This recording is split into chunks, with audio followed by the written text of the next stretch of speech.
એટલે હમણાં જ જો હું કહું તો 40 કરોડ રૂપિયા, જેમાં 30 કરોડ રૂપિયા માત્ર રોડના કામ બાબત, 7.5 કરોડ રૂપિયા જિલ્લા આયોજન મંડળ, 2.5 કરોડ રૂપિયા ધારાસભ્યની ગ્રાન્ટ, એમ મળીને આપણા વિસાવદર મત વિસ્તારની અંદર 40 કરોડ રૂપિયા વિકાસના કામો કરવા માટે મંજૂર થયા છે. એ બદલ હું જનતાને ખૂબ ખૂબ શુભેચ્છાઓ પાઠવું છું. હવે જે અત્યારે જિલ્લા આયોજન મંડળ તરફથી આપણા મત વિસ્તારના અલગ અલગ ગામોમાં જે કઈ કામો મંજૂર થયા છે એ કામોનું લિસ્ટ મેં મારા ફેસબુક ઉપર મૂક્યું છે. દરેક વ્યક્તિ પોતાના ગામમાં કયું કામ મંજૂર થયું છે એ ચેક કરી લે. અને હવે જે કઈ કામો મંજૂર થયા છે એ કામ કરાવવા માટે તાલુકા પંચાયત અને ગ્રામ પંચાયતનો સંપર્ક કરવો ખૂબ જ જરૂરી છે.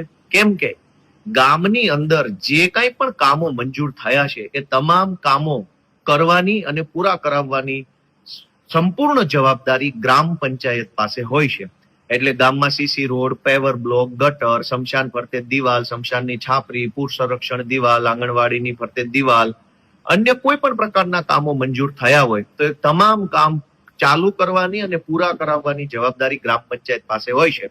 પરંતુ આ કામની તાંત્રિક મંજૂરી એટલે કે TSAS એસ્ટિમેટ સર્વે અને ટેકનિકલ સર્વે કરવા માટે તાલુકા પંચાયતના એન્જિનિયરોની જરૂર પડતી હોય છે. તો ગામના દરેક જાગૃત નાગરિકોને એટલી જ વિનંતી છે કે તમારા ગામના તલાટી મંત્રીનો સંપર્ક કરો અને તાલુકા પંચાયતમાં રહેલા SO નો સંપર્ક કરો.